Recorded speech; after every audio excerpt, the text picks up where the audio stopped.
فيلمنا بيبدأ لما بيكون في مجموعة من البط عايشين حياة سعيدة، بس بيكون في بطتين زهقانين فبيقرروا انهم يخرجوا بره البركة، لكن الطيور المفترسة بتهجم عليهم وبيموتوا. وبتكون دي حكاية ماك بيحكيها لأولاده عشان ما يخرجوش من البركة. وبتكون جون الصغيرة خايفة، وداكس بيكون متعود على الحكاية دي، فالأم بام بتيجي وبتهديهم وبتخليهم يروحوا يناموا. وتاني يوم ماك بيكون بيلعب مع أولاده، وكمان بيعلم جون الطيران وبيقضي وقت حلو، لحد ما في مجموعة من البط المهاجر بتيجي تستريح في البركة بتاعتهم. وبام بتكون عايزة ترحب بيهم، بس بيكون داكس وجوين سبقوها وراحوا يرحبوا بيهم. وداكس بيتعرف على بطة صغيرة وبتعرف منه انهم عمرهم ما هاجروا، فبتتحمس وبتعرض عليه انهم يهاجروا معاهم. وبتروح تقول لابوها، وماك بيجي وبيقول للبط كلمتين وبيمشي، لكن بيلاقي اول بط صغيره بيقول له انهم يكملوا الهجره معاهم وانهم رايحين جامايكا. فالعيله كلهم بيفرحوا وبيقولوا لهم كمان ان المكان هناك جميل والميه بتاعه البحر بتنور. لكن ماك بيقول لهم انهم مش هيعرفوا ييجوا عشان مشغولين ووراهم حاجات كتير، فبيعرض عليه انهم يجوا السنه الجايه. فبيوافق من غير ما يدي اي اهتمام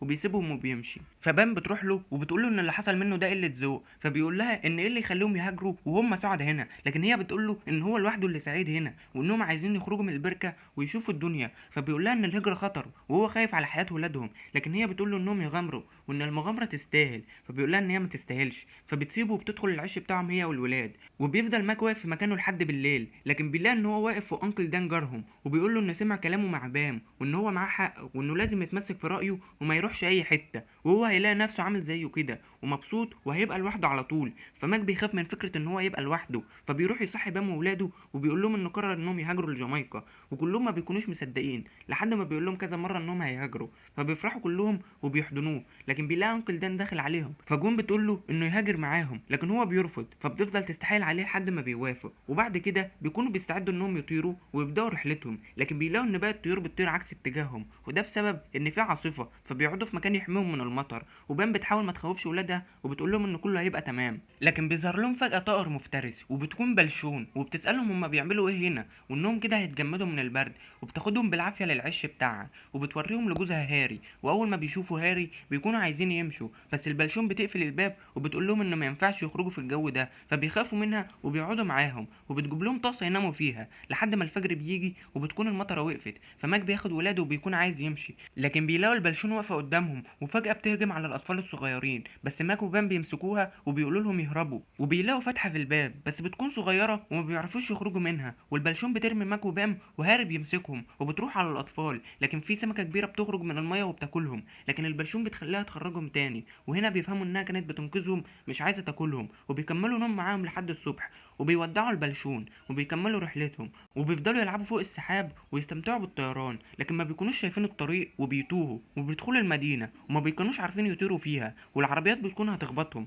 لكن بيفضلوا يطيروا لحد ما بيخبطوا في صندوق زباله. لكن بام ما بتكونش معاهم وبيلاقوها على سطح مبنى وما بيكونوش عارفين هم فين ولا عارفين يكملوا رحلتهم، فبيسالوا انكل دان على المكان بس ما بيكونش معاهم. لكن فجاه بيلاقوا انكل دان طاير من فوقهم وبيطير بعيد، فبيروحوا يدوروا عليه وبيكون انكل دان واقع في حديقه وبيلاقي سندوتش، لكن بيلاقي حمامه بصله فيه وكل الحمام بيتجمع حواليه، فبيخوفهم وبيطيرهم بعيد. لكن بيجوا تاني عليه وماك وعيلته بيلاقوه وبيروحوا يدافعوا عنه، وماك بيفضل يضرب ويشتم في الحمام، وفي شتيمه من ضمن الشتائم انهم همجيين ودي بتحز في نفسيتهم. لكن بيلاقوا في صوت جاي من النفق وبيسال مين اللي قال كده، وكل الحمام بيشاور ناحيه ماك، وبتيجي حمامه صغيره واللي بتكون زعيمه الحمام وعايزه تتخانق معاه، لكن بام بتيجي وبتحوش عنه وبتقول لها انهم يقسموا السندوتش، لكن هي بتكون عايزه تاخد جزء اكبر. وبيفضلوا يتعازموا لكن بيتفقوا في الاخر وبيقسموا السندوتش، وزعيمه الحمام بتعرفهم بنفسها وبيكون اسمها خيبه، وبتقول لهم لو احتاجوا اي حاجه هي في خدمتهم. فبيقولوا لها انهم تايهين وعايزين يروحوا لجامايكا، فبتقول لهم ان هي تعرف حد من هناك وهيوصف لهم الطريق، وبتاخدهم ليه وبيكون بغبغان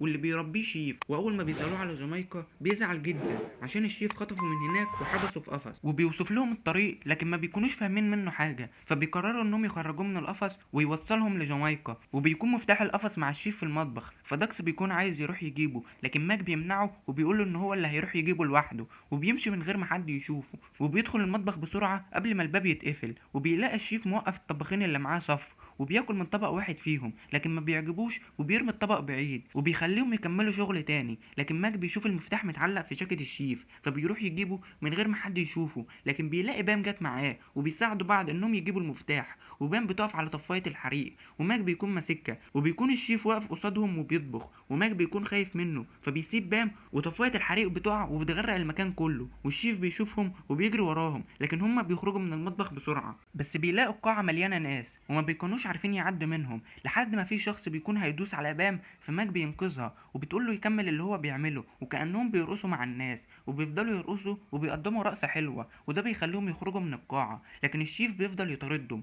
وهم بيوصلوا للأوضة، لكن ماك ما بيكونش عارف يفتح القفص لحد ما أنكل دان بيضربه على ظهره وبيخليه يبلع المفتاح، والشيف بيكون قرب يوصل وهم بيحاولوا يخرجوا المفتاح، لكن الشيف بيدخل مرة واحدة وما بيلاقيش حد وهم بيكونوا مستخبيين ورا العمود، لكن ما بيخلوش يشوفهم وبيكون الشيف ماشي، لكن البالونة بتعمل صوت وماك بيضطر يسدها لكنه بيكشف مكانهم للشيف وبيفضل يطير في المكان كله لحد ما بيخبط في الشيف وبيخرج المفتاح، والبغبغان بيمسكه وبيفتح القفص وبيخرج منه وبيكون فرحان جدا انه خرج وبيشكر ماك وعيلته وبيقول لهم انه هيوصلهم لبلده عشان اللي عملوه معاه، وبيودعوا خيبة وبيكملوا رحلتهم وبيكونوا طايرين في الهواء. لكن جوين بتكون عايزة تلبي نداء الطبيعة بس بام بتقول لها تعملها في الهواء عادي، لكن هي ما بتكونش عارفة فبيضطروا ينزلوا على الارض وبيلاقوا مكان مرسوم عليه بطة، فماك بيدخل يشوف فيه ايه وبيلاقوا مجموعة من البط بيعملوا يوجا، واول ما بيشوفوهم بيرحبوا بيهم وهم بيكونوا في مزرعة للبط، وبيكون البط هناك بيتعامل احسن معاملة والاكل بيكون في كل مكان وبيعملوا لهم يوجا وكمان في العاب،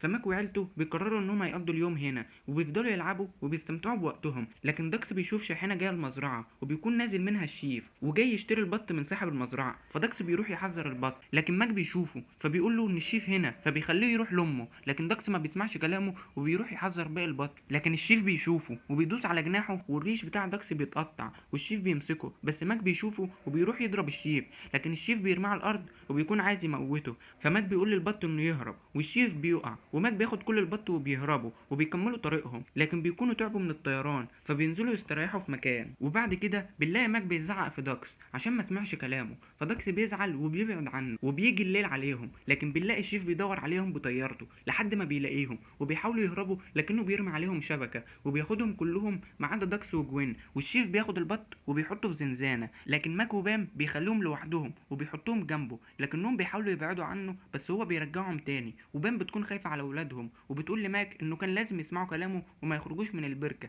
لكن ماك بيهديها وبيقول لها ما تيأس وهم هيرجعوا ولاده وكمان هيكملوا رحلتهم، وهو بيقول لها كده بيقف وبيرفع القفص وبكده هيتحركوا بسهولة، لكن ما بيكونوش عارفين يتحركوا هما الاتنين، فالبغبغان وانكل دان بيقولوا لهم يتحركوا مع بعض وفعلا بيمشوا وبيكونوا لسه يفتحوا الزنزانة، لكن الشيف بيمسكهم بس بام بتعضه وبتخليه يسيبهم، وباقي البط بيفضل يرمي عليه برتقان وخضار لحد ما بيغمى عليه وبيدوس على الزرار اللي بيفتح باب الطيارة، وماك وبام بيقعوا وما بيكونوش عارفين يخرجوا من القفص، لكن داكس وجوين بيجوا وبينقذوهم وبيكون داكس ركب ريش البغبغان وقدر يطير بيه وبيخرجوهم من القفص وبيحضنوا بعض كلهم، وباقي البط بيكسر الزنزانة وبيهرب هو كمان وبيكملوا رحلتهم وبيفضلوا طايرين طول الليل، لكنهم بيقفوا والبغبغان بيكون نسي الطريق، لكن ماك بيلاقي الماء من تحته بتنور فبيقول لبام، فبيعرفوا كده انهم وصلوا لجامايكا، فماك بيخلي داكس هو اللي يقود البط ويطير بيهم للجزيرة، وبيوصلوا هناك وبيكونوا مبهورين بكل حاجة فيها وبيقابلوا هناك عيلة البط اللي جت عندهم البركة وبيفضلوا يستمتعوا بوقتهم